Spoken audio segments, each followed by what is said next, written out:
मामला जो सामने आया था उसके अब क्राइम ब्रांच को केस सौंप दिया गया है और ये भी कहा जा रहा है कि एनसीडब्ल्यू जो वुमेन कमीशन है, महिला आयोग ने भी इस पर संज्ञान लिया है और बोला है उन्होंने कि संसद में महिलाओं की गरिमा बनाए रखने के लिए त्वरित कार्रवाई की मांग भी एनसीडब्ल्यू ने करी है। कैसे देखते हैं सर इसको? देखिए, ऐसा है,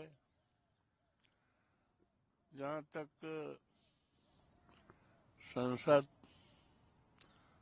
और उसके परिसर का सवाल है, ये जो हमारे अध्यक्ष होते हैं, लोकसभा के अध्यक्ष, उनका क्षेत्राधिकार है, उनका जुरिडिक्शन है। कोई भी घटना हो तो उसको संज्ञान लेने का अधिकार माननीय अध्यक्ष लोकसभा को होता है। जैसे उदाहरण के तौर पर संसद में किसी तरह का कोई परंपराओं के विपरीत आचरण कोई भी सदस्य करता है तो उसको बाहर निकालने का अधिकार और बाहर निकालने का निर्देश पुलिस को नहीं है, वो माननीय लोकसभा के अध्यक्ष को है। तो इसलिए इस घटना में जो भी घटना है, घटना कपोल कल्पित है कि ध्यान को दूसरी जगह बदलने का है, जिसकी चर्चा भी है। तो इसका जो है थाने की पुलिस को कोई अधिकार नहीं है, लेकिन बीजेपी क्या कर सकती है, सारी मान्यताओं को और सारी परंपराओं को और लोकतंत्र की जो मर्यादाएं हैं, भारतीय संविधान की जो मान्यताएं हैं, उनके परे ये पार्टी लगातार, ये सरकार लगातार कर रही है और अपनी असफलताओं का ज्वलंत जो आज हमारे देश की समस्याएं हैं, ज्वलंत समस्या हमारी महंगाई है, ज्वलंत समस्या हमारे देश के युवकों की बेरोजगारी है।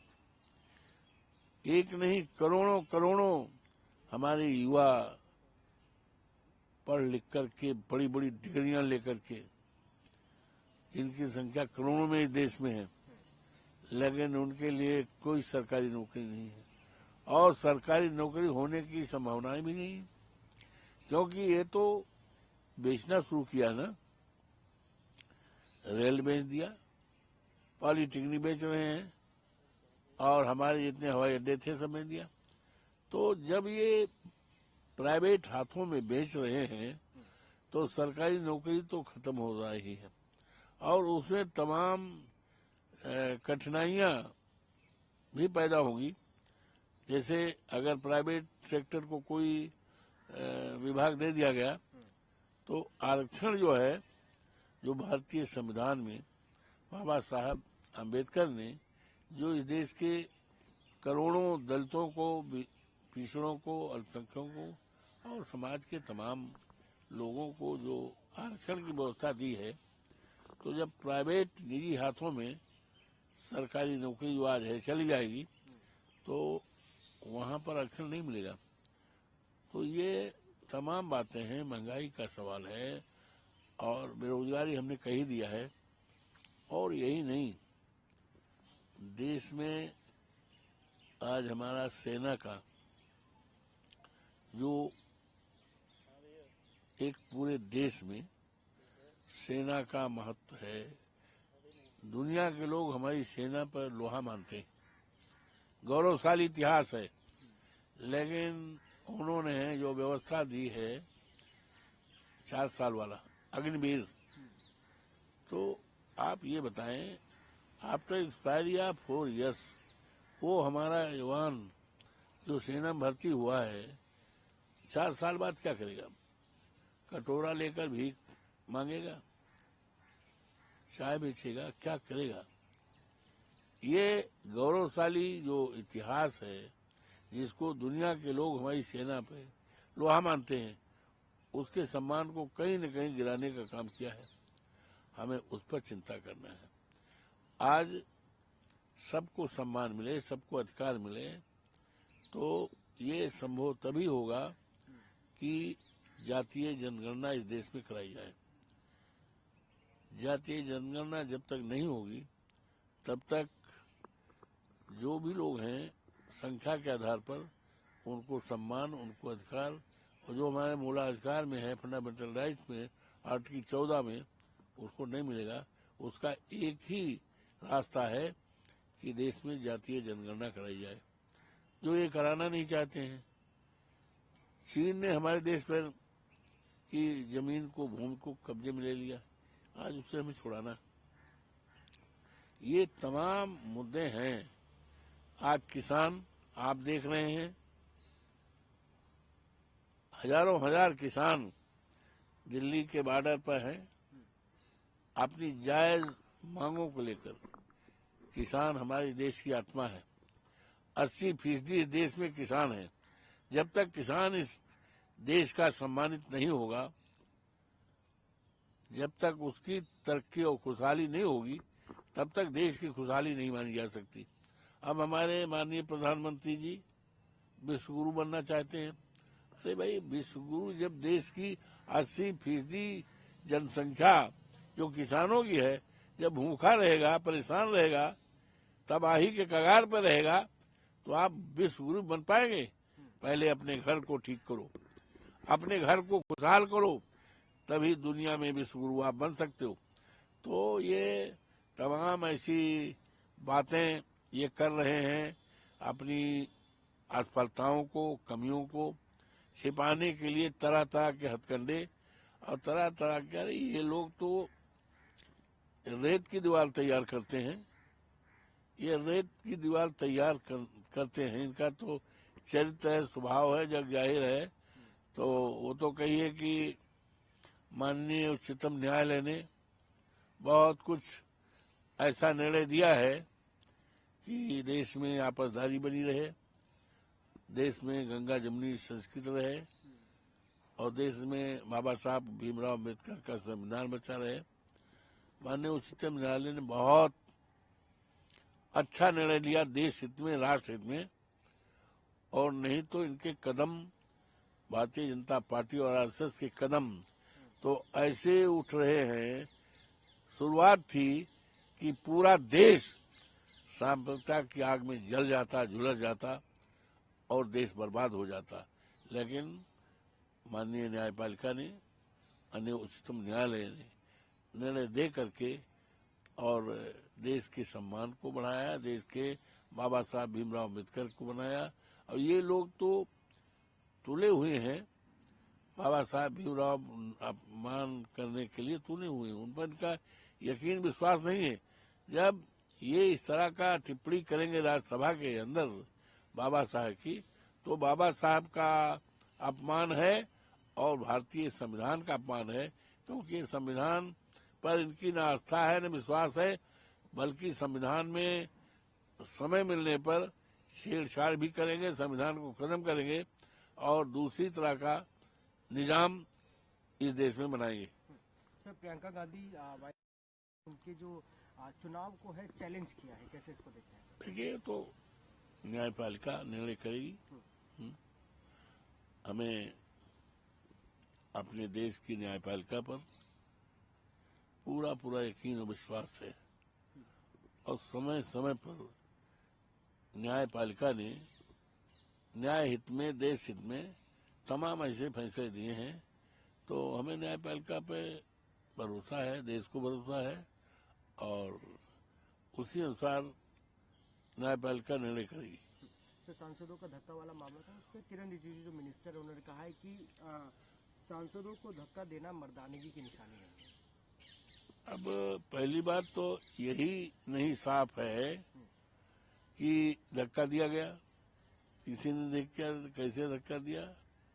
ये तो केवल लोगों के ध्यान को भटकाने के लिए हम कह चुके हैं ना कि अपनी असफलताओं को, अपनी कमियों को छिपाने के लिए इस तरह की बात कर रहे हैं। और कपूर की कहानी गढ़ रहे हैं।